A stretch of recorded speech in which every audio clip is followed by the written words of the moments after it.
look like the returning jury.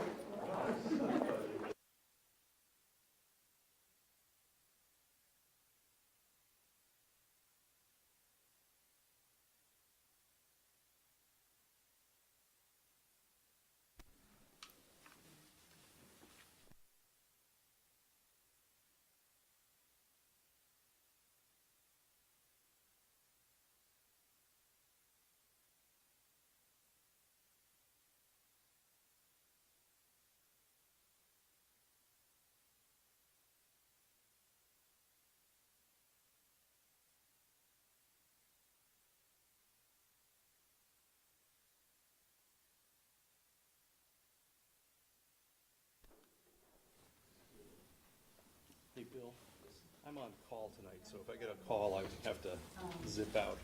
I'll just catch up on video. Okay. Well, yeah, let's hope nobody needs surgery or something. No.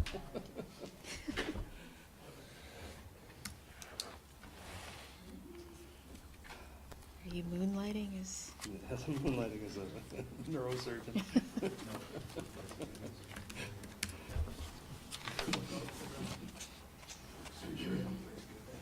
Yes, I believe.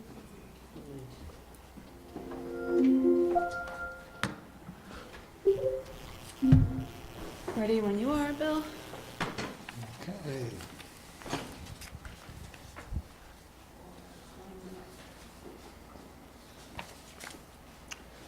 Okay.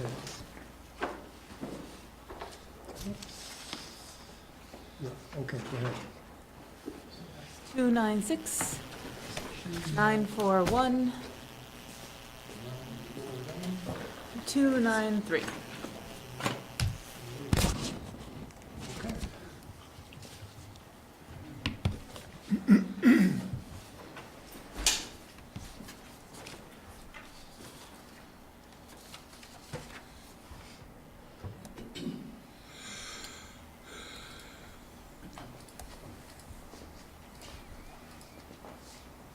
Charlie, you are way ahead of us, I assume? Yeah, I'll say. Okay. We'll wait for Mark to join the meeting.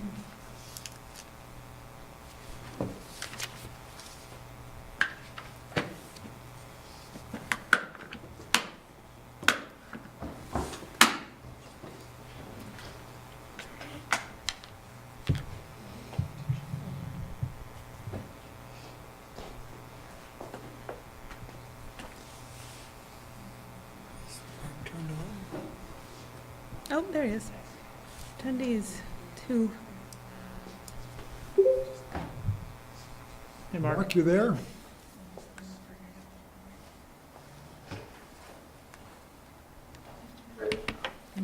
The middle one to share the screen. Okay, great. Welcome to the South Burlington Development Review Board for, let's see, today is Tuesday, November 7th, 2017. Couple minutes after, 4 minutes after 7, 4 or 5 minutes after 7. First on the agenda item is directions on emergency evacuation procedures from the conference room. So if we have an emergency, like a fire or something like that, we will all meet in this parking lot right there, the south parking lot. And so if everyone will please sign the sign-up sheet, we can make sure that everyone is safe and out there when, if an emergency happens. And other people will go through the building and make sure everyone else is okay. Item number 2, additions, deletions, or changes in the order of agenda items. Does anyone have any of those? Say no. Comments, questions from the public not related to the agenda? Anyone have any comments or questions not related to the agenda? Okay. Announcements. Do we have any announcements tonight? Hearing none.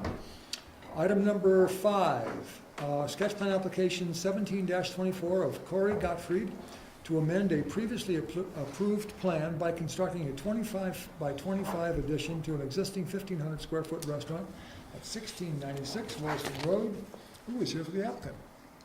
Good evening. Evening.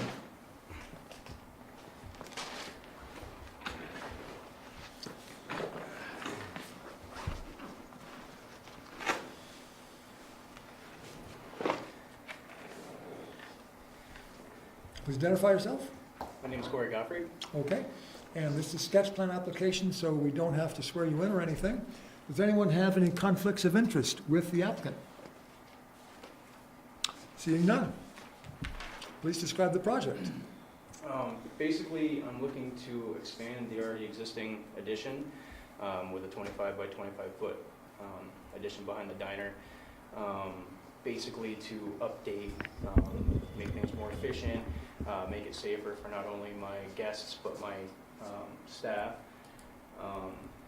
It's basically a lot of the restaurants grandfathered in with a lot of things in the systems and stuff, and I'm just trying to get it so that we're not grandfathered anymore. And then that way we can get to cleaning up the parking lot and getting to other things after that. But this, I think, is the first major step. Right now, with the exhaust system being in the restaurant, over the grills and stuff, it's fighting against the heating and air conditioning system. So it's making them work a lot more essentially and basically just wasting electricity and gas at that point. You know, so I'm just trying to tighten up and make it more efficient and safer for everybody. I did have an opportunity to get a couple of pictures. My apologies, it might be a little big to show on your thing. But if you don't mind me approaching. Sure. So I tried to make them big enough so that everybody can kind of look. So the first picture that you're looking at is what the diner looks like right now. As you can see, you know, it's got the electrical, it's got the Could you existing. point out on the plan what we're looking at from this first one? So you're looking at right here. Yep, so looking at the back So this side. actually isn't here. So you're just looking at right here on Yep. that first picture. Yep, Okay, so the second picture is what the addition basically sleek will look like. On the top, it'll have a makeup air system, which is going to be very small. But I wanted to get the larger things on it, which is the mushrooms for the exhaust system. And then when you're looking at the third picture, basically we want to throw in a little bit of parking and just kind of show, you know, where the handicap spots are and stuff. That's existing parking. On the back there is, you know, I don't exactly know how the parking is going to look. Next step is get an engineer so that I can, you know, make sure we can efficiently use the space. But I wanted to kind of show you, you know, the improvements that were going to happen. On the fourth picture there is basically... one that says kitchen addition. Yes. Yep. When we're going to install the addition, if you guys are fine with it, we are going to try, there's going to be a window on the side there. And we're trying to make it so that we have to close the restaurant for long periods of time to do the addition. So we thought that if we move the existing... If you could sit down, Oh. unless you need to point out. Sorry, no, I'm good. What we're trying to do is use the existing exhaust system and run it out that window temporarily for like a week or so, just so that we can keep, you know, things going, make sure my staff is, you know, coming in, making money, and that people have access to the restaurant while we're doing the project. So that way we should only have to really close for a couple days at that rate. So it might be like a week, week and a half that'll be going out the window to give us an opportunity to install the new exhaust systems.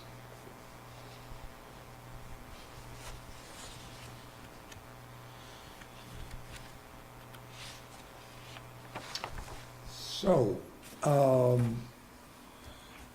yeah, so that's a nice overview. So there are several questions that staff had. And does everybody on the board feel okay with the description so far? Does anyone like a little more description? I'm trying to visualize Yeah. exactly where you are. This is Parkway Diner, which is where exactly?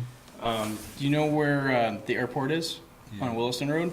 So there's a Thrifty car wash right there. Yeah. We're right next to it. I know where it is, all right. And I'm looking at drawing number 3.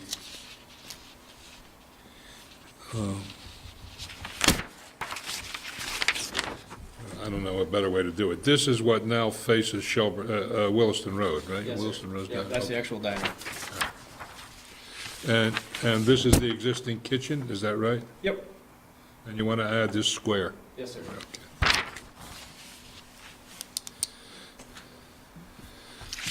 And in this one, what is this additional, That's actually the walk-in cooler. that's the walk-in cooler? Yep. Oh, I see, right there on the plan. I But- see, yep. But that's an existing structure. Right, so the new area is there. I don't see the window you were describing. What was the window of time or a window on the building that you were describing? If you look at the second picture, there should be, Oh, in the corner. The little Okay. corner windows there? yes. Yep. So we're essentially gonna, and before we install that window, we're just gonna pipe the existing exhaust systems out there temporarily so that we can install the new exhaust systems. And the purpose of the new area is just more kitchen space? It's to get the exhaust systems mostly out of the dining area, but as well as getting the equipment out of there too.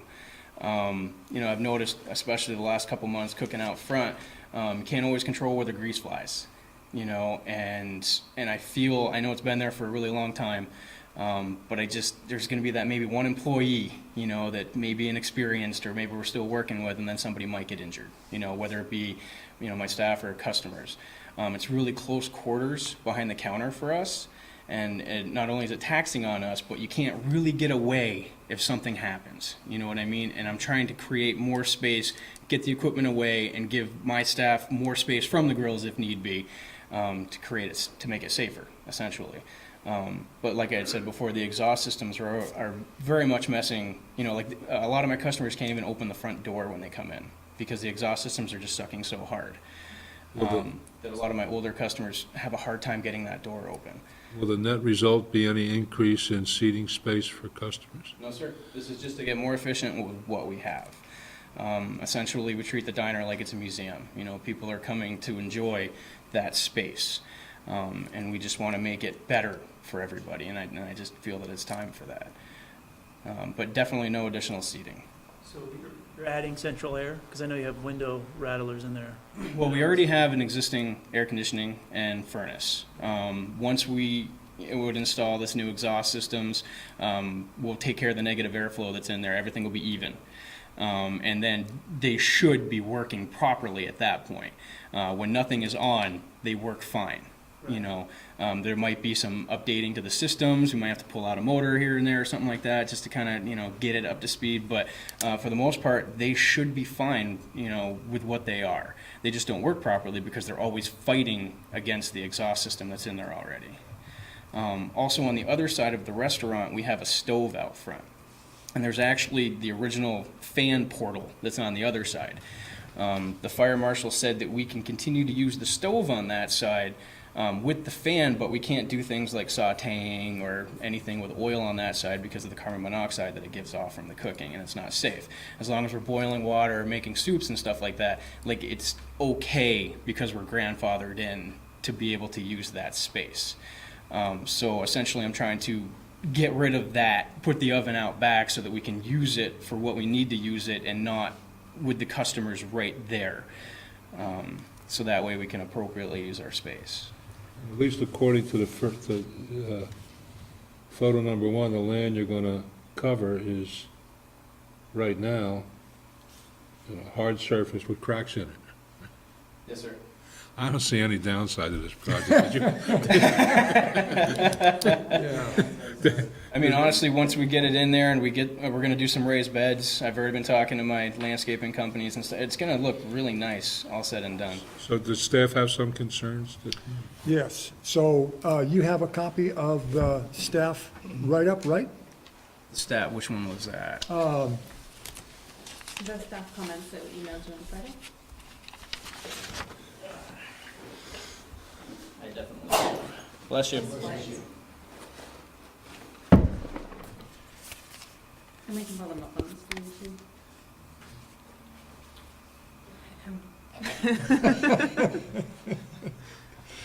Yeah, there they are, up on the screen.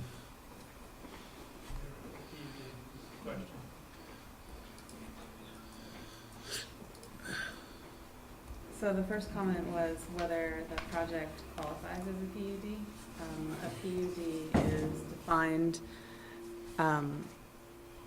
as, let's see, it's intended to ensure innovation in design and layout, efficient use of land, and viability of infill development.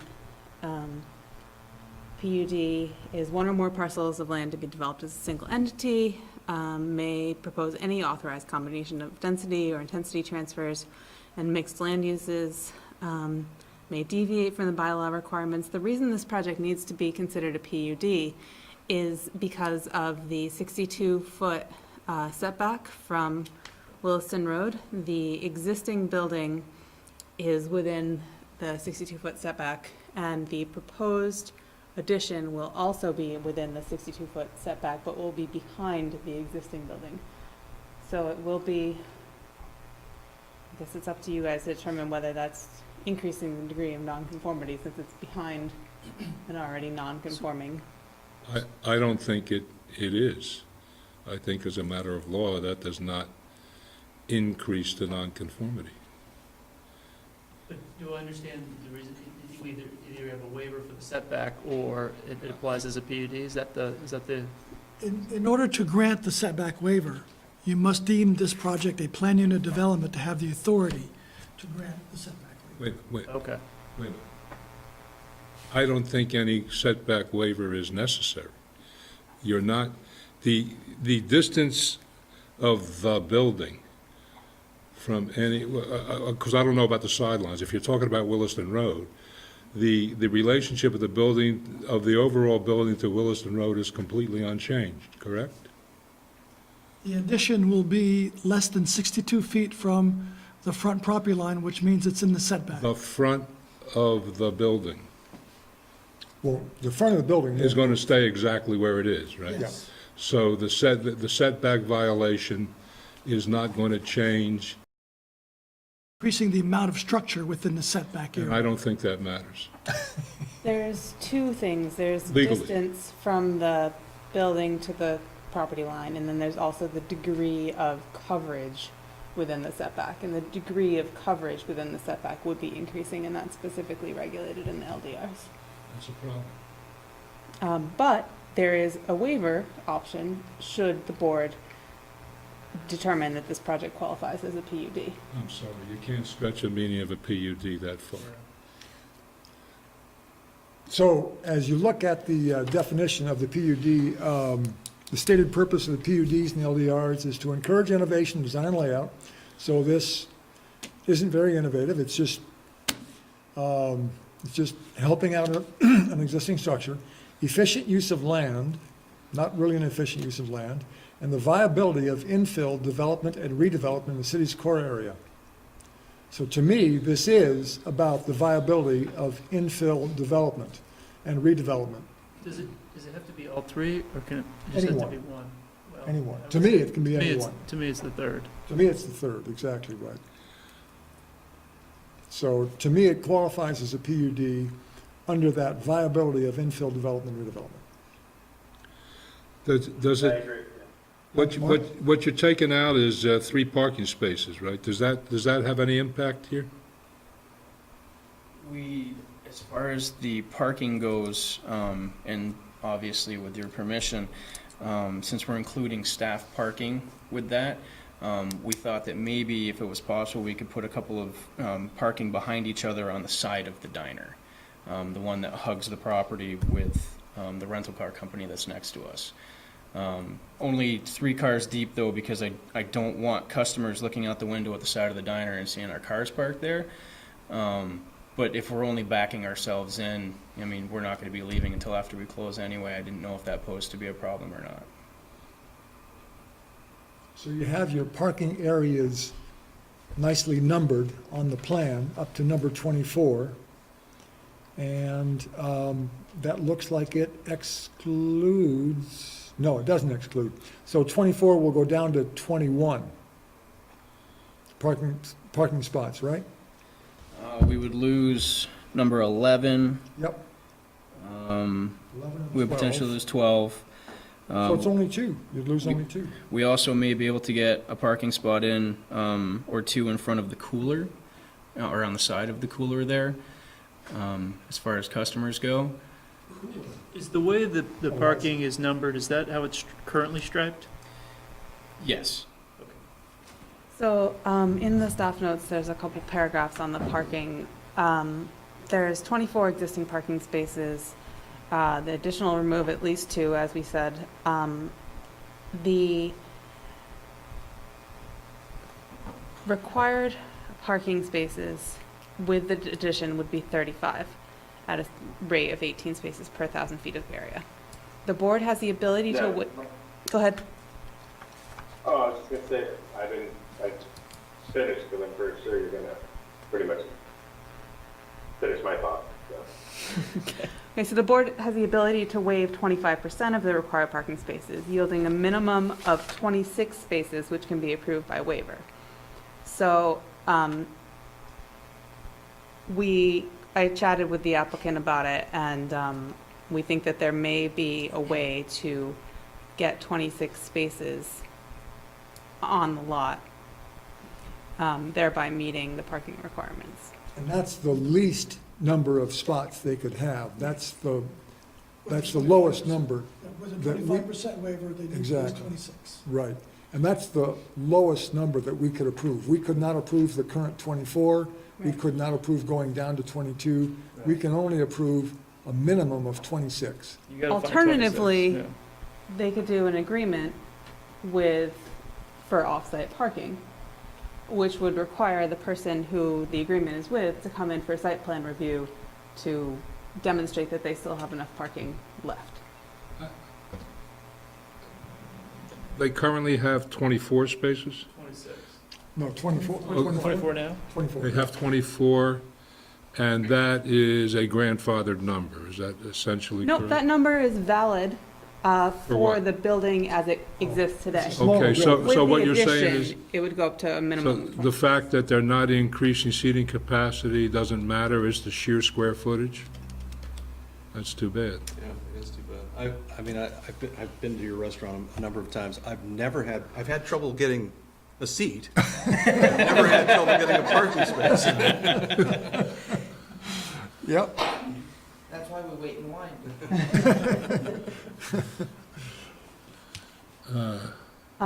But, this is sketch, obviously, and if you feel that you can get to the 26, that could be the direction moving forward. Show us the 26 or show us the agreement with the neighbor. Is there any squeeze room meeting the dimensional standards with striping?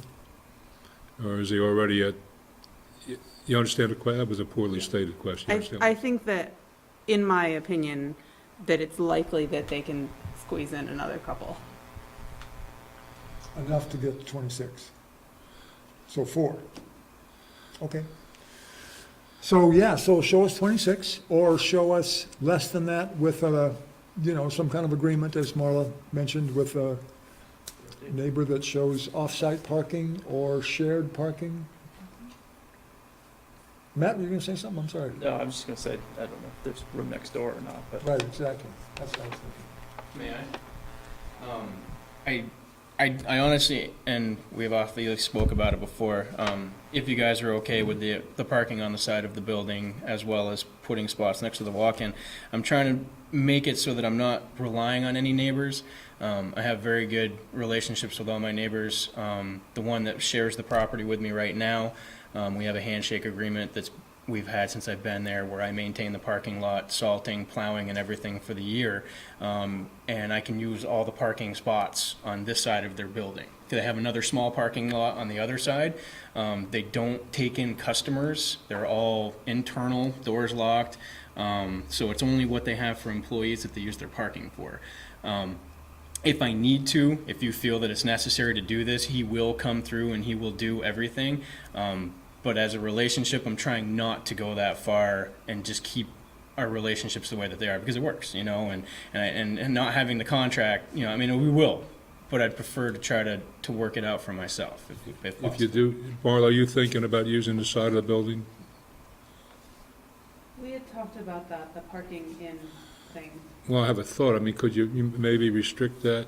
If you use the side, maybe restrict it to employee parking, so you Yeah. know, employees only kind of sign up there. So. We actually block that off right now. I don't even let people, because I'm afraid somebody driving through the front of the diner, somebody coming out of the diner, somebody's going to get hurt. So I put my handicap sign and everything right in front so nobody can drive up.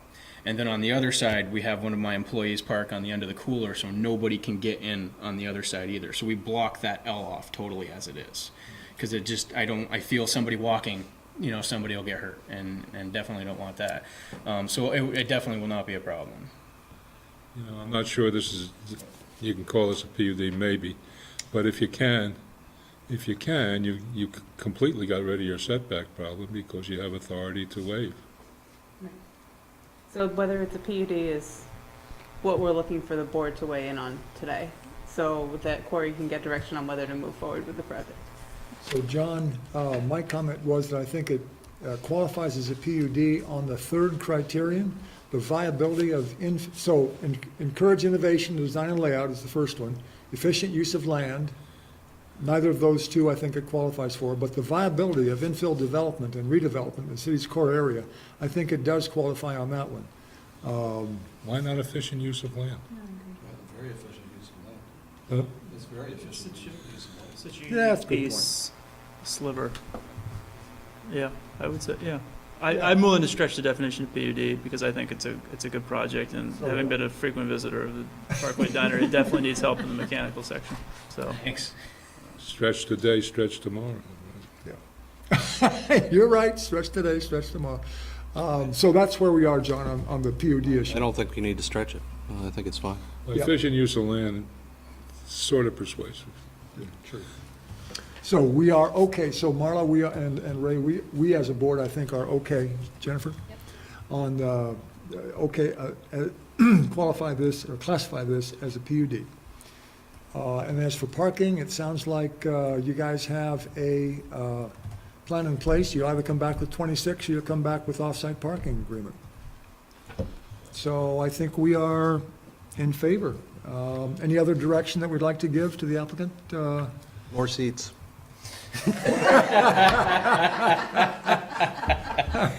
We'll just try to get faster at it. So I think that is it. Are there comments from the, Mark? Yes, please do, Mark, yeah. One question I have, and again, my audio is always a little scratchy, so I don't know if this was discussed, but I read the staff notes that lot coverage is pretty much right about 99%, and building coverage is 10, and it's going up to 14, which is totally acceptable in the district. So one question I have is, and I heard you talking about the fact that the front of the building is totally paved, and you even block it off to prevent someone from accidentally pulling in there, and you park someone in the back of the cooler. Is that pavement required for circulation around the building, or is that an option at this point to convert it back or convert it to grass that would alleviate any concerns of someone accidentally pulling on there and improve the lot coverage on the site? I think it could go either way. The signs that I have there are able to be moved, so that way we can plow. But if you felt it necessary to go that route, I don't see, why it would be a problem.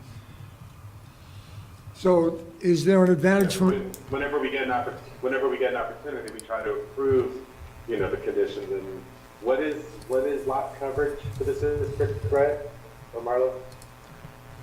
70% is the maximum. And what is it with this? 70%, so it's clearly a non-conforming. Now, we're granting a PUD, we're granting a setback waiver.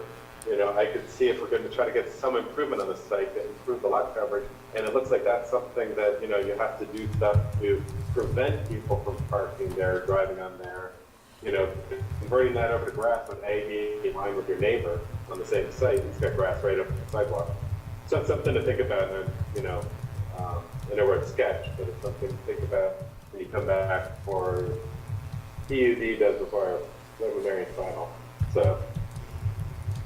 so the only question I'd have about that is there like an emergency requirement? Would there ever be a reason for emergency vehicles to want to use that space? I guess they could still use it if it was grass.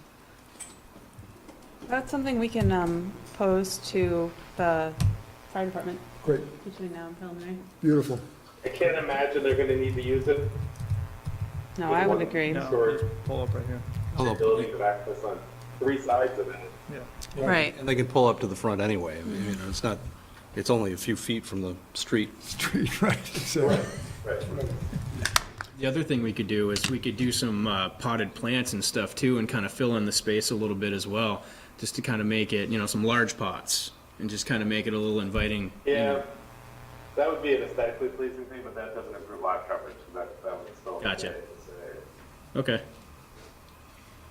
So that's a great comment, Mark. Thank you, Mark, that's good. Other comments from the board, other comments from the public? I've never had a problem parking there, and I've been there all hours of the day. It's the best diner I've ever been to. I live in the neighborhood right behind the diner. I'm 100% for it. Yep.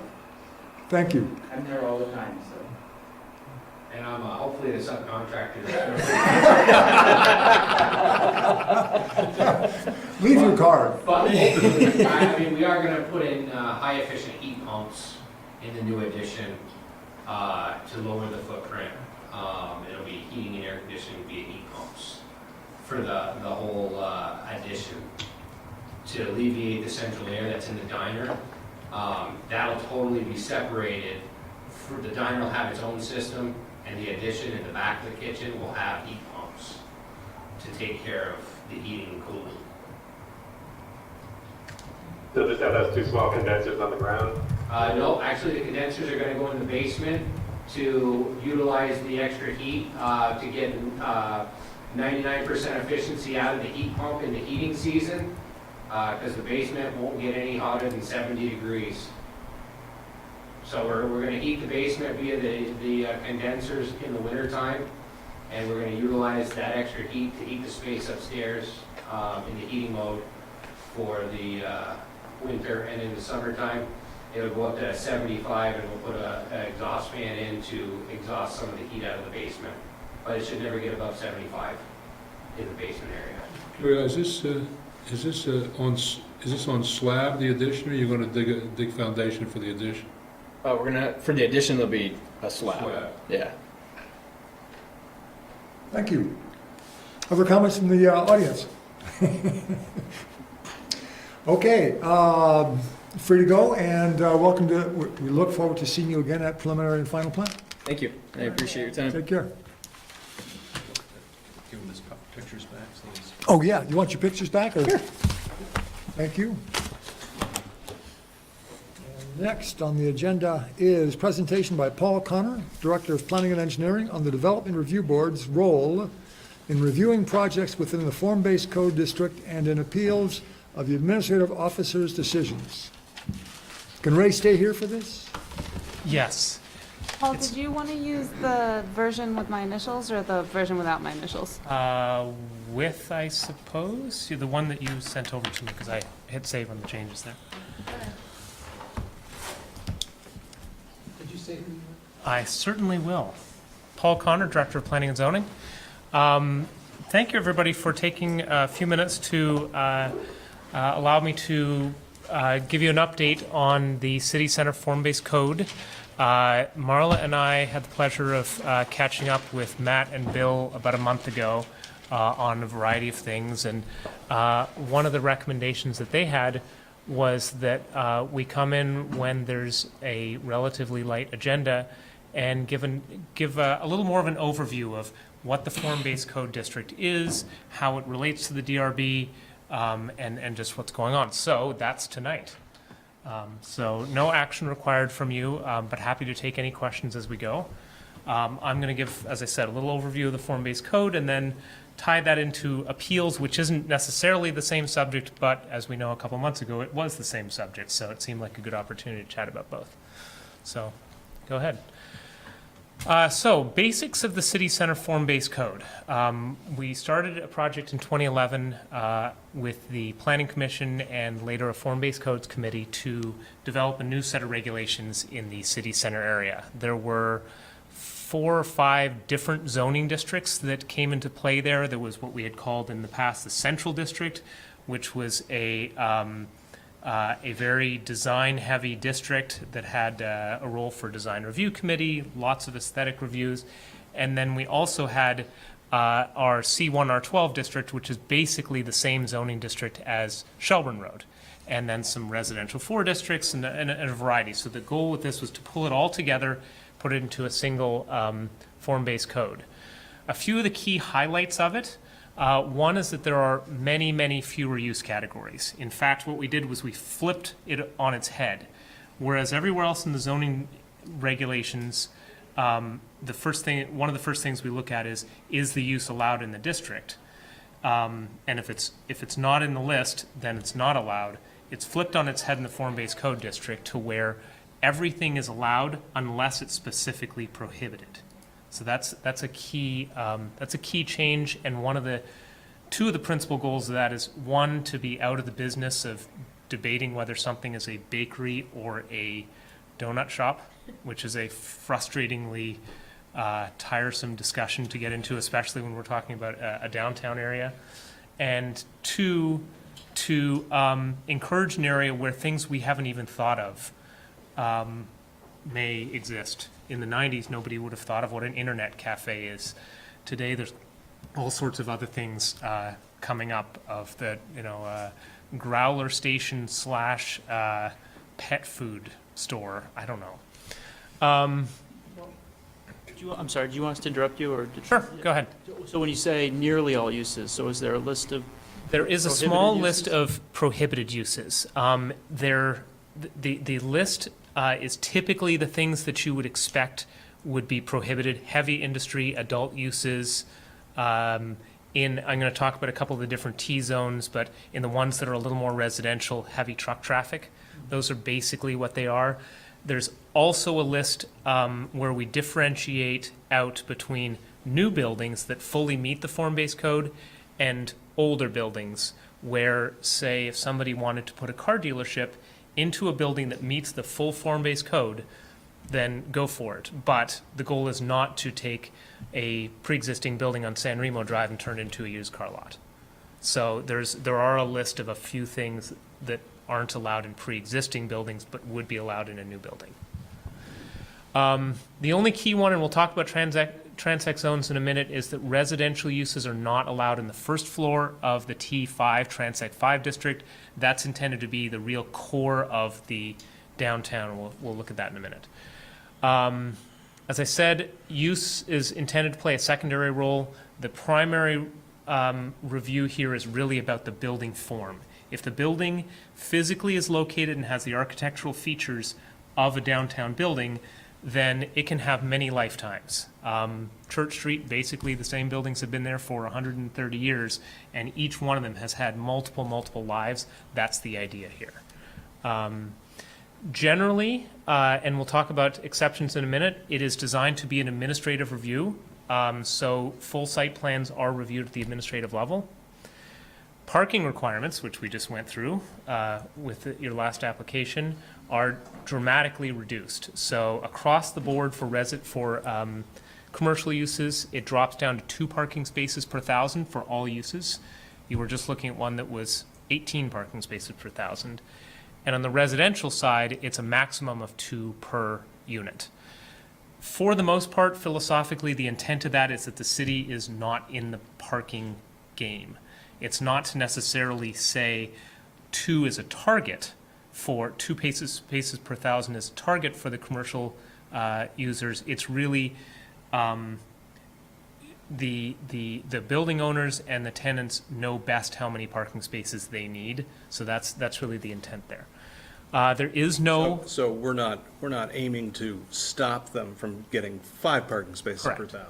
Correct. We're just. Okay. Yep. There are form things that will determine. Well, we don't get involved in it anyway, right? Right. But the city is not intending to restrict the number of parking spaces there. Go ahead. What if, from a form base, I admittedly haven't looked, somebody says, best thing I can do with this piece of land, given the paucity of parking here, is put a parking lot right in the middle. Anything in the code that would prevent a parking lot smack dab in the middle of the new buildings? Yep. So in any time that there's to be, let's assume that it's a greenfield. It's just a piece of grass right now, which there aren't many of. But let's assume that it's a clean site. In order to do any development on it, first, about 80%, depends on the district, but about 80% of the width of the lot must have buildings on it, and then you can do what you want behind it. So if you choose to put parking behind it, you're welcome to, but you can't just put a parking lot in without a building in That front of answered it. the question. Which is similar to how the Trader Joe's and Pier 1 building was reviewed. It's not a complete left turn from that. Is that consistent even if the city wants to do it? Yes. So the city can't go out and build a parking garage without a building?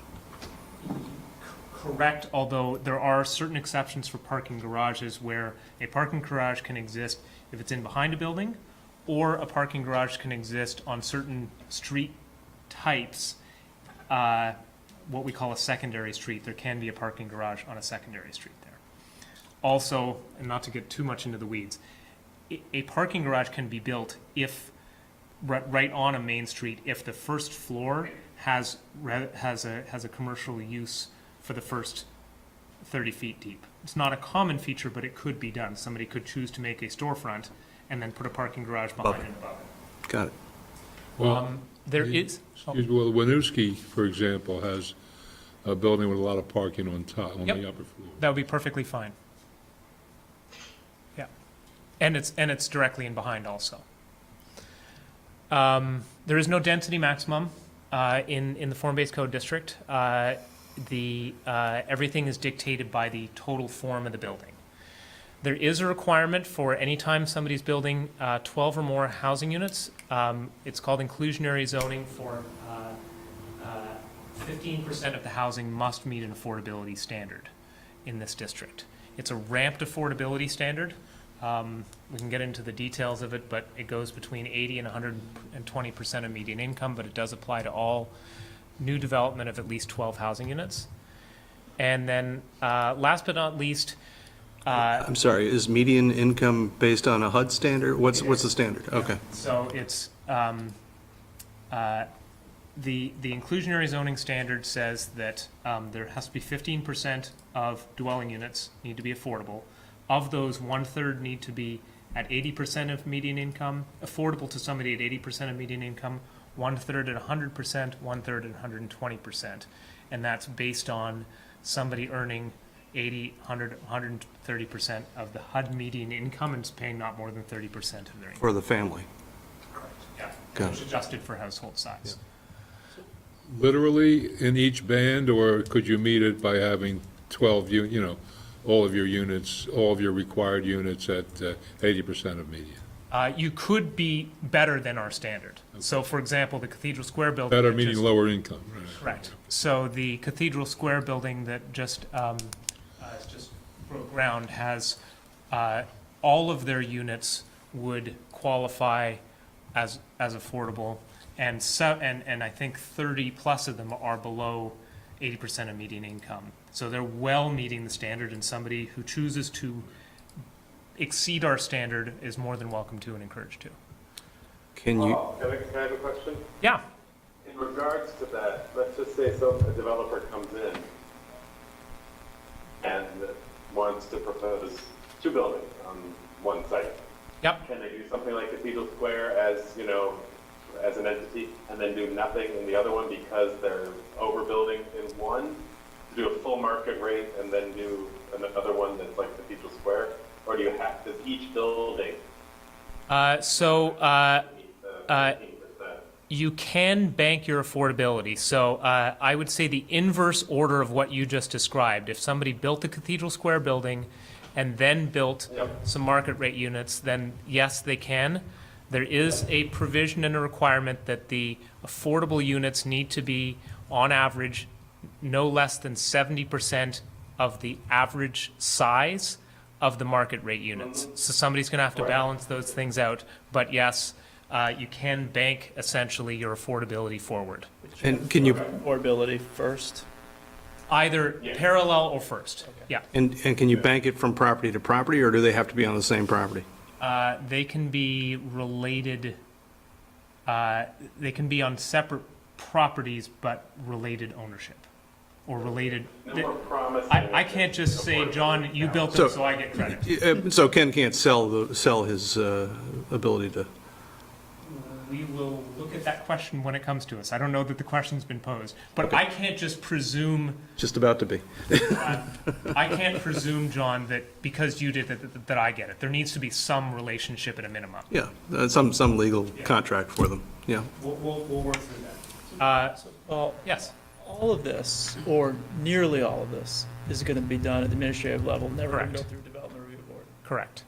Which one? All of it or nearly all of it? You'll see in the upcoming slides, nearly all of it, and I'm going to go through the exact circumstances where you all have a role. Okay, For okay, the good. most part, this is really just informational so Right. that you know what's happening in the city. Yeah. So last thing, quality, not quantity approach to open space. As you know, we have lot coverage standards in many of our districts. We've removed in the city center form-based code district lot coverage. It did not exist in our central district. It does exist in some other ones. Instead of a lot coverage, which is just a percentage and it doesn't have to be high-quality space at all, it is a ratio based on the amount of building that you do of a high-quality open space. An open space could be an enhanced wetland or a forest area. It could be an outdoor seating area for a restaurant like the Farmhouse Tap and Grill, or it could be a rooftop garden, or it could be a atrium inside a building. It's really, the focus is shifting from just a plain X number of stitches of grass to quality spaces for people. It doesn't alleviate people of meeting all their stormwater standards, which they still have to do for local and statewide purposes, but it does allow for some creative solutions to that. So open space can be concrete. If it's well designed, yes, but it can't just be a plane of concrete. It's not just I'm paving a bunch of area. It's I'm creating a place for people. It's allowing for hardscape. Right. But this is a discretionary staff call about whether it's satisfactory in that regard. There's actually there's a table at the back of the land development regulations that describes exactly what it means to be well appointed. So if you're doing a pocket park, it has to have a tree canopy coverage of at least, I can't remember the number, 40%. There needs to be at least X number of seating areas for people. It needs to be accessible from a door. There's a bunch of different specific criteria that somebody has to meet in order to demonstrate that it's qualifying. When you say outdoor seating area, I'm curious. I mean, I think a lot of the outdoor seating area, for example, on Church Street is just, city property. Right. And here you're talking about open space being an outdoor seating area on the property owner's property, I take it. We may also, moving forward, have opportunities for folks to have outdoor seating on city property on a place like Market Street, but this is all on the private side. So for the first building, the Cathedral Square building, for instance, in behind the building, they've built a area for principally oriented towards residents to have a little seating area, tree canopy around it so that somebody can go and read a book outside. They chose to put it in the back. They could have chose to put it in the front, but they put it in the back. All right. Oh, I didn't realize. You did that wrong? Can you? Go back. I thought I deleted that. Okay.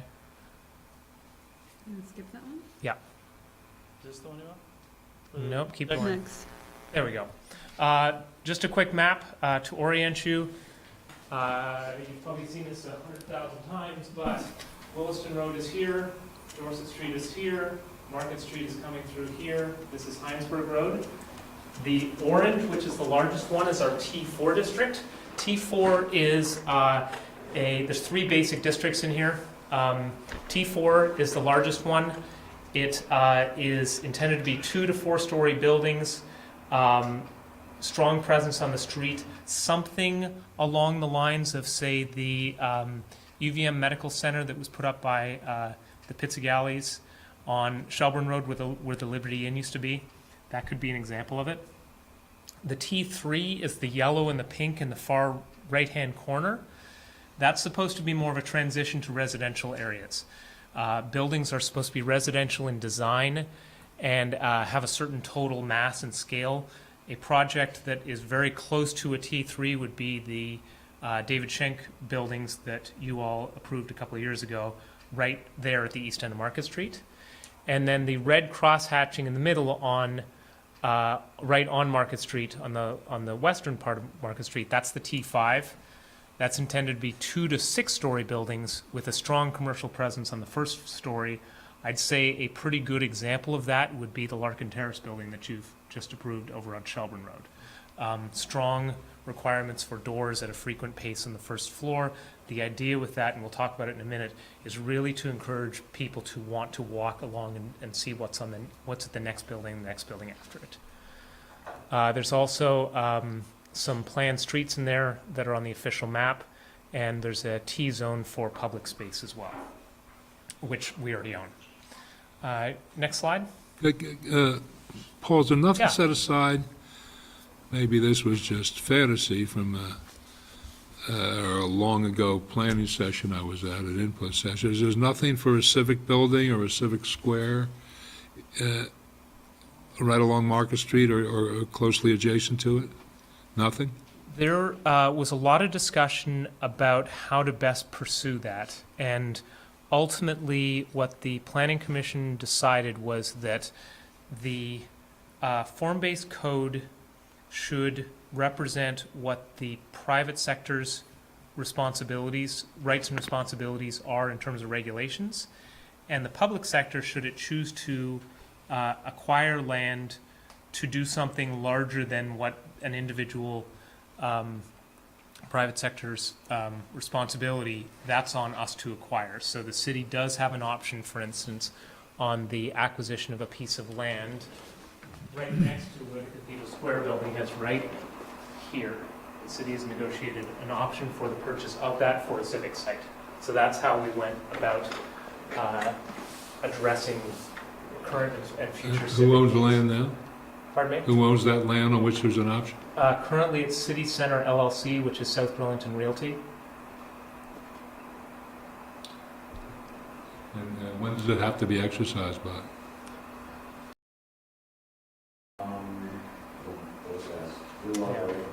What I remember, Paul, is that it was a year, and within that year, they would get the money back. If they extended it for a second year, they wouldn't get it back. If they Okay, so didn't. 2-year option, first year They could get the- refundable, second year not. Yeah, Okay, that's what I remember. yeah, that sounds about right. And the city is moving forward with the possibility of putting a library there. Just last night,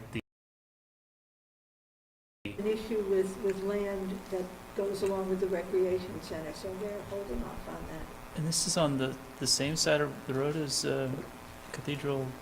yeah, immediately next to it. So the land, if you've been down Market Street, there's an area that's been cleared. The western half of that is for the Cathedral Square building. The eastern half of that is the location where this would take place. Right at the entrance of Central School. Right there, yeah. And there is a plan for having some performance space in there as well. That was part of the application.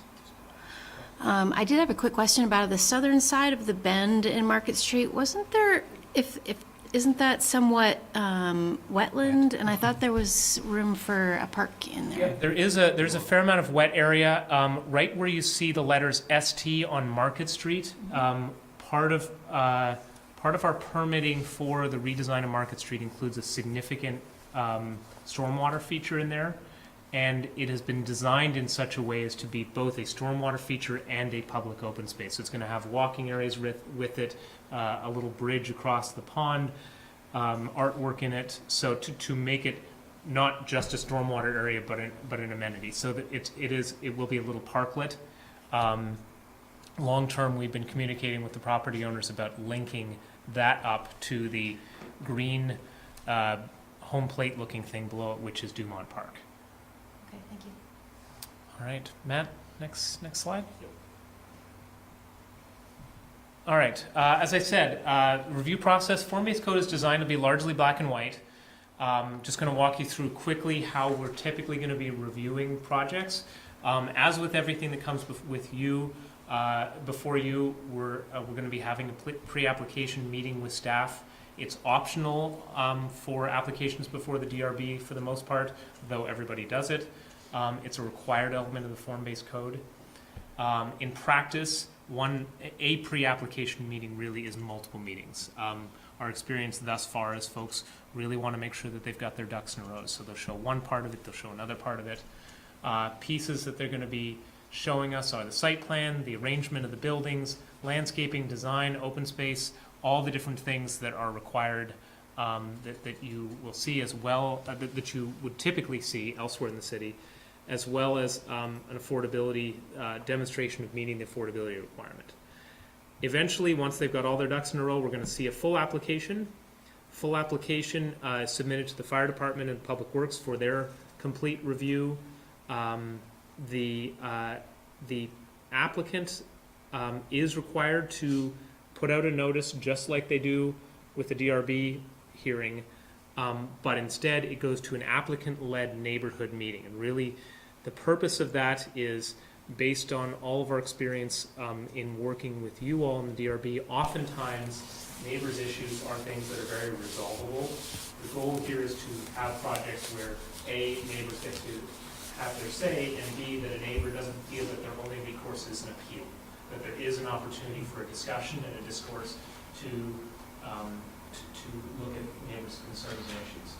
Ultimately, once all those things have taken place, the administrative officer, Ray, will deem the application complete. Under Vermont law, once it's complete, we have 30 days to issue a decision. So then the decision is issued. That's basically the soup to nuts quick version. Matt? No, sorry, Matt. Okay, so here are the different circumstances where the DRB can be involved. I put this slide in so that it's a quick cheat sheet for you in the future, but I'm not going to talk about these yet because I go through each one of them in the subsequent slides. You want to just advance? And we can make this into like a pamphlet or something. Yeah. So, subdivisions. Anytime there's a subdivision of land under Vermont law, it does require a public hearing. That brings it before the DRB. You're reviewing proposed new parcels. Here's an example of the Cathedral Square one that you did earlier this spring. What you're looking for essentially in this is, are they creating parcels that are developable? Are they creating legal parcels? We'll help you walk through that. That's essentially what's taking place here. Process is sketch and preliminary final. Second thing, we have an official map in the city. Anytime there's a public street proposed, by definition, that creates a subdivision, so therefore it's going to you. It's there because it's a subdivision, but also the form-based code has certain flexibility about where on a property a street can be located. You've got some review authority in there to make sure that it is both meeting the applicant's needs and also meeting city future needs. Next slide. Intersection locations. The DRB has the authority. The form-based code lists out, shows where those intersections are. The DRB has some authority to modify those. It's a very tight authority, meaning that an applicant really needs to demonstrate to you how they've reviewed and made sure that this is not creating a future problem like the intersection of Midas Drive and White Street, because the location of intersections are pretty critical because they're usually designed to be across from one another, so it'll take there's a heavy burden on an applicant to move something from where it's planned to be. It can be done, but they need to make sure they've got their ducks in a row. Street types. The form-based code lists out a whole bunch of different types of streets, typical street sections. It's something that the Planning Commission is actually looking at on a citywide basis to give a little more predictability to everybody about what does a standard neighborhood street look like, what does a standard tight neighborhood street look like. In the form-based code, the streets, for the most part, the streets that have been laid out already have a street type associated with them. However, somebody can choose to add in multiple additional streets if they want. If the U-Mall property came in and decided to do a redevelopment, they may choose to do internal streets because it gets some more development potential. They will, the board they'll need to determine with the board when they're coming in for those streets what the appropriate street types are. There's a list that are allowable in each different transect zone, the T3, the residential type one, the T5, the more urban one. But it's in working with the board of making sure that, let's say there's two properties next to one another, that it's not going from a little narrow 2-lane road to a boulevard, looking at transitions and things like that. But we cannot permit that because, for example, you come up Dorset to Williston, and if an internal road is proposed there, it could be a teeny tiny road. Yep. So it's giving a board the authority and an assurance to the city that It's going to be looked at. that it's being looked at and that it makes sense. Right. The board has if an applicant is proposing to impact streams, wetlands, interstate buffers, then the board has the authority to look at that. The Planning Commission and Form-Based Code Committee wanted to make sure that a natural resource impact like that is being considered by the board. It could be as part of a subdivision, it could be part of a miscellaneous application. It's the same authority that you have elsewhere in the city, and the board can, just as with all of the other things in here, have the information necessary to make a reasonable decision with these. Next. Public buildings. Frank had asked about civic sites. Is that the new library we're getting? Yeah, you know, that one might have a few more older books than typically we have, but that's odd. That's the wrong text in there. I will clean that up. But what it is intended to say about public buildings is that public buildings typically in cities are a little bit of a special creature. They don't usually meet all the basic elements of a form-based code. They are a special thing. It's usually a more elaborate architecture or a more distinctive architecture, but it might have a larger green space in front of it than typical buildings would have or things like that. So the board has the authority to waive certain requirements, such as the percentage of a building near a street, the setbacks, things like that. In exchange, though, there needs to be some demonstration that there has been a public design process associated with it, and that if there are any adopted or guidelines that have been put forward by, say, the school board or the city council, that it's demonstrated this building is meeting that. So you get some review authority and an assurance that it's gone through a public process to get to this point. What do you mean a public design process? Is that what you said? Public design process? Yep. What's that mean? That means something like if a consultant was selected to come up with proposals for architecture, that there's been opportunities along the way for the public to weigh in on those designs before it ever came to the DRB. So if there was, so there'd be maybe a design program and a hearing, things like that on the design side of it before it comes to you. Independent of the DRB here. Before it ever gets to you. So we're basically certifying that, saying, yes, that public process was held. And that it was, right, that it was sufficient, and that ultimately you have a little more authority beyond that to also say, and this fits in well with its context. All right, next one, and we'll fix that, the slide for when we send it out to you. There's one specific area where there aren't a lot of options for waivers in the form-based code, but there is one here that there was some feedback from folks along the way, and the Planning Commission thought this would be a good opportunity to allow for some flexibility. As I said before, in the T4 and the T5 district, there are specific standards for how frequently doors need to be placed. That's a really key element of a functional pedestrian-oriented downtown, because as soon as you get to a blank wall, typically human nature is to turn around and go the other way. And so as we talk about creating a whole system, area where people are walking, we want to make sure that people want to walk from one building to the next.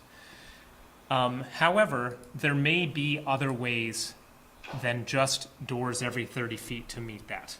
That is a tried and true way to do it, but there may be other ways, very creative ways to doing it. And so there's an option in the form-based code that an applicant who wants to have a different spacing of doors can come to the DRB and propose an alternative.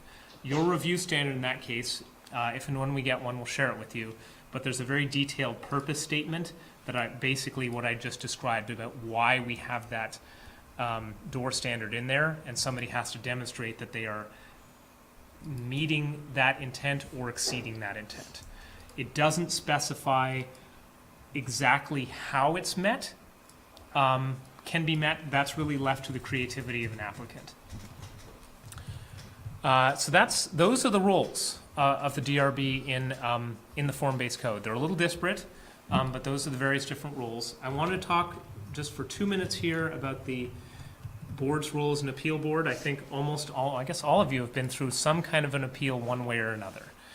As you all know, any decision that Ray makes, or Marla or Kathy as assistant zoning administrators, is appealable. That appeal goes to the Development Review Board. We sometimes joke that if we don't agree with Ray's lunch choice, that we can appeal it, but he never laughs at the joke. So occasionally it does happen. It has happened with things like the methadone clinic over by the airport, various different zoning permits that are issued. In that capacity, the board typically is standing in Ray's shoes, has the same authority that Ray has, and is essentially reviewing the application as though the board was the administrative officer and making a determination in the same shoes as the administrative officer would be making. Typically, there are it'll be a public hearing. There'll be folks who are testifying. Ray will often give his perspective on how he got to that decision, and then we move forward. It is possible, as you witnessed a couple months ago, that the board could be asked to play a role of considering proposed stipulation. So it is possible that the parties in between when there's an appeal issued or submitted and a DRB hearing on the subject, that the parties get together and come to some form of agreement. What happened this summer was exactly that, where there were some modifications that an adjacent property owner sought to the project. In that case, what was presented to the board was a stipulation and proposal for your decision in order that the applicant agreed to, the appellant agreed to, and that the administrative officer had signed off on. That part was important, and that was intended to signify to you all and to the public that as the administrative officer in the appeal of his or her action, that the regulations are still being met. So that whatever modifications took place are fully within the regulations. So that's essentially how that takes place. On appeals, refresh my recollection, how, if a member of the public wants to take a zoning appeal, how has he gotten notice? Let's set aside, if you could just refresh my recollection, set aside form-based code for a minute. Sure.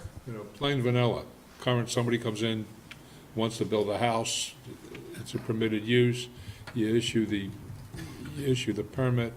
How does the person next door find out about it? Sure.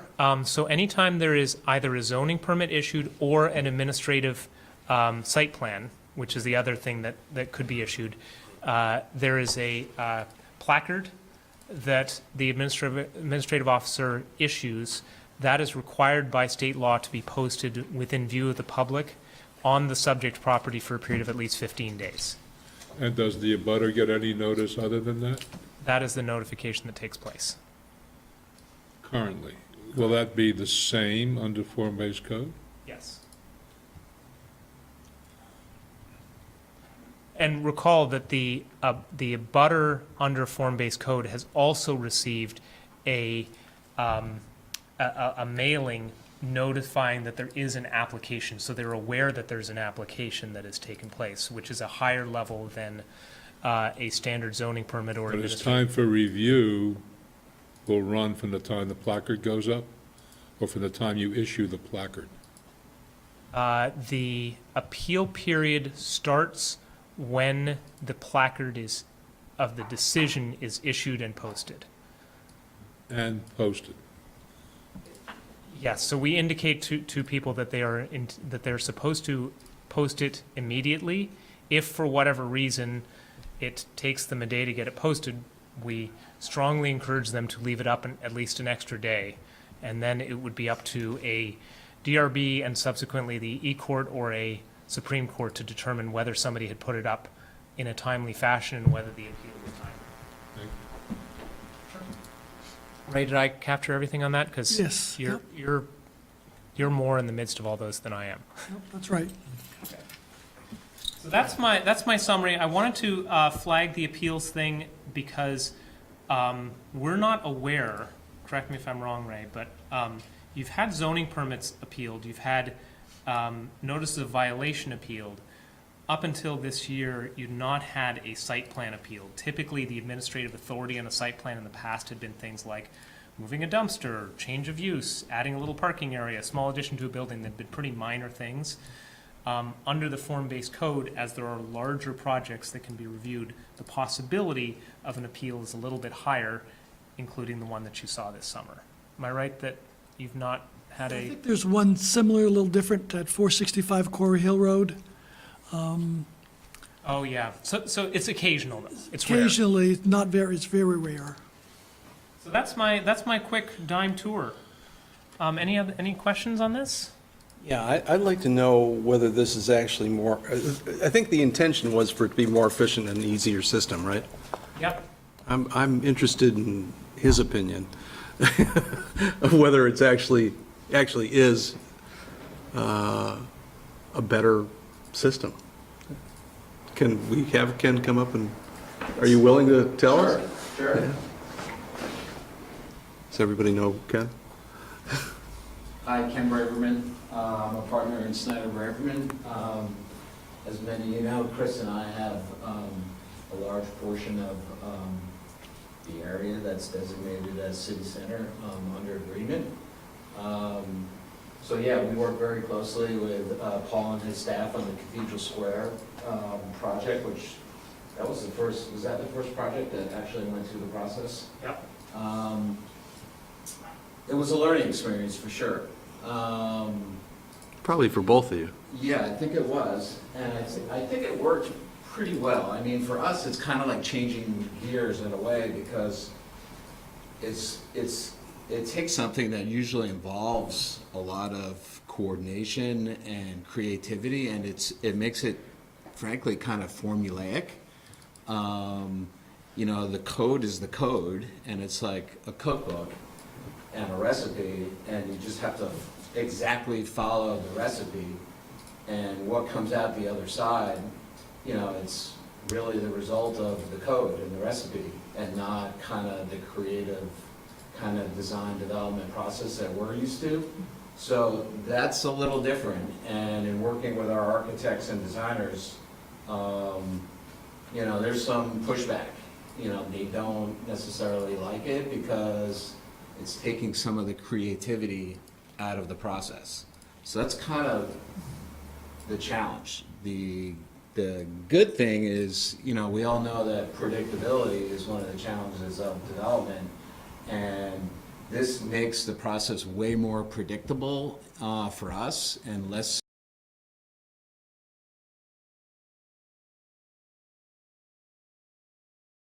quite nice. And we do think it's going to increase efficiency, and we do think it's going to really streamline the process in a positive way. You know, one of the things that Paul mentioned that we also struggle with is the lack of a waiver provision. So, for example, in T5, on the ground floor, you're required, 80% of the building to be glazed? Right. So that's a lot of glazing. And we struggled to meet the energy code because it's a stretch code, and 80% of the ground floor being glazed, that's a lot of glazing. And for example, like if we were to design a building that had 70% glazing and it was a gorgeous building, Ray would have to deny that permit. Even though we were meeting the intent of having a lot of glazing in a very attractive building and everyone could look at it and say that looks great, you know, that permit would be denied.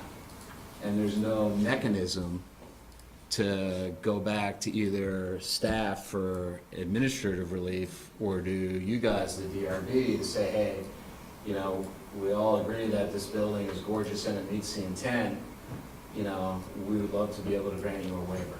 So that's something that we are kind of struggling with, is like, is there a way to work together to kind of assure that we're meeting the intent, you know, and have a mechanism to allow us to move forward. And there's all sorts of, the code is the code, and these guys did a great job in pulling it together, but there's always so many unforeseen issues that come up that, you know, you guys know as well as anyone, like some of the stuff that the code it's just impossible to predict, idiosyncrasies that come up that are kind of anomalies within the code that, you know, without having a waiver provision, it really is kind of a challenge.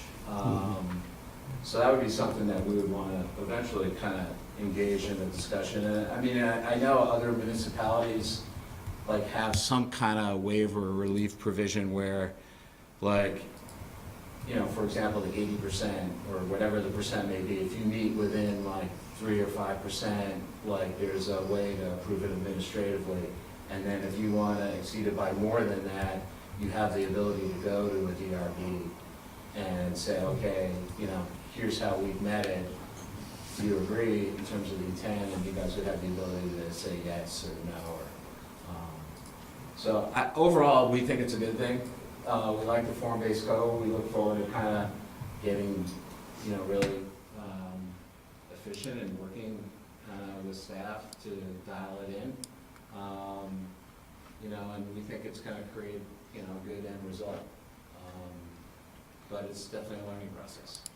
If I can add one thing that I don't know that, Ken, you've had the opportunity to experience yet, so I'll share. I think we've heard some really good feedback specifically on the little things, the change of use, just being out of that game about I've got a building on Williston Road and I want to change it from X to Y.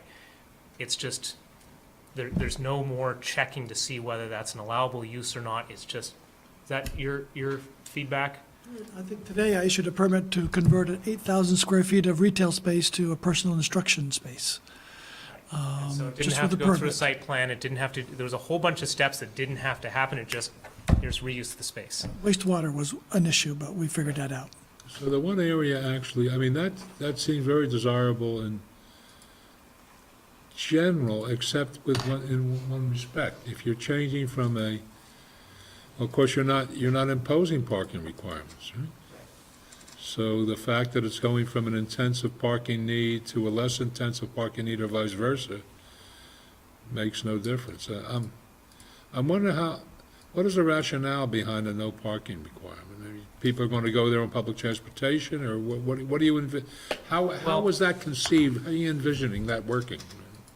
Well, so there's a couple of aspects to it. I think that there's been a lot of research around the country on the subject of parking, and I think step one with it is there's a pretty strong argument out there that the idea that municipalities have a strong rational basis for the numbers that exist may be a fallacy to begin with. So we've got lots of detailed numbers, but they may not actually represent reality. A very successful restaurant and a very unsuccessful restaurant of the exact same size can have a dramatically different parking need. I get that. So just, that's a starting point. From there, I think it has two basic principles in the city center area. One is that a developer such as Ken has at least as good a sense as a staff person does about how much parking they're going to need for their building. So that's one. And then two, especially in an urban area, as more options present themselves, there will be opportunities on Market Street for on-street parking. There are transit routes there. There are bicycle paths going in. There's walking. There's all sorts of other ways that people will be able to get to and from where they're going. And so a place like downtown Burlington or downtown Montpelier starts to see a dramatically reduced parking need either from use to use or just in general. And so our our needs drop as well. And again, there isn't a maximum in the city center form-based codes area, so if Ken decides for his next building that he needs 3, 4, 5 spaces per 1,000, he has the authority to do that. We're just not telling him he must do it. You must dedicate valuable land to parking, whether you like it or not. We're not saying that. So that's the overall approach of it. And sometimes it works and sometimes it doesn't. I've got a building, it's not in a downtown location, it's up on Water Tower Hill, where the Albany School of Pharmacy is across the way, and there's a lot of kids that go to the Albany School of Pharmacy, and when they're in session and full, there's no place to park, except they come right across the street and park in my parking lot. Which means the next step is for me to close off my parking lot and start either charging or whatever. Parking is still a significant issue. I was at the same session you were at the other day that the SBBA came. I think you were there, right? Yep. Yeah. I didn't talk about automated cars in this presentation. Thank you very much. But there were a lot of dreamers there, and that's great. It's nice to dream. It's nice to dream about automated cars. It's nice to dream about no need for parking. But we are in Vermont. We can't ride our bikes in January very effectively, and those who do don't ride them that much anyway. It's interesting how few bikes you see out there. Maybe they will in city center, but city center is going to need a lot of parking. And I'll tell you what, when the TIF came up and was originally talked about for city center, there was one thing they were definitely going to do. They were going to build parking garages so that it would work. And that seems to have disappeared. It's one of the few reasons I voted for it, was that the infrastructure, the streets, and the parking were going to get taken care of by the TIF. And somehow, magically, that parking has disappeared.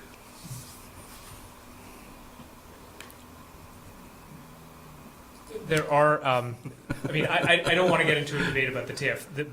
One of the solutions, not the entire solution, but one of the solutions is that Market Street will have a lot of on-street parking. Eventually, in a downtown area, hopefully parking becomes something that is an economic opportunity for a property owner. Whether we get there or not, I don't know, but Burlington in the last 10 years, I've noticed a number of prime private parking areas have decided to make it fee parking. There's a revenue generator, so that if Ken decided to build extra spaces and he doesn't need them 5 years from now, maybe he can lease them out. I'm not saying it can stop growth, though, too. I mean, Winooski's a perfect example of it right now. Winooski built a nice big parking garage. They gave the spaces or the options for the spaces to specific users. There's no spaces left. And any building that wants to do something, even if they had a small parking lot, we have buildings in Winooski that cannot fill. They could fill very quickly if they had parking, but because Winooski controlled the parking and gave it out inappropriately, it's now. That's fair. And I just to reiterate, we're not saying that parking isn't useful. What we're saying is what the form-based code is saying is, we're not requiring parking that the private sector or public sector deems unnecessary. We don't want to dedicate unnecessary amounts of parking to valuable land. I get that. My question really is a TIF question, and it's not for you, so, yeah. Other comments, questions? Mark, you okay? Yep. Thank you very much. Appreciate it. Thanks, Ken. both of you. For you. Thank you for your time tonight. I appreciate it. I did not see minutes in my packet. Maybe I missed it. I'm really sorry. We will have Next time? 3 Okay. sets of minutes next time. Ray? My memory of February 7th is fading fast, so. Yeah. Oh, I don't know about those. Those are on Sue. But the most recent ones are on me, and I apologize. And Ray is going to dock my pay if I don't get them to you at the next meeting. I see draft minutes for October 17th, they were on there. Yeah, I but you missed didn't get them. No, they didn't come out, though. Huh? You got them? Didn't you get these? It looks like they were on the website, not in the packet, though. Those are the, so those are the draft minutes that we put on the website by Friday to comply with the open meeting law. But that's not what you mean, right? These are the ones to vote on, or no? Okay. Okay, well, that was a lovely meeting, and we are adjourned at 8:27. Thank you very much. Enjoy your evening. Thanks, Mark. Bye, Mark. Good night. I want you all to notice that the Eagles destroyed the Broncos 53-21. It wasn't that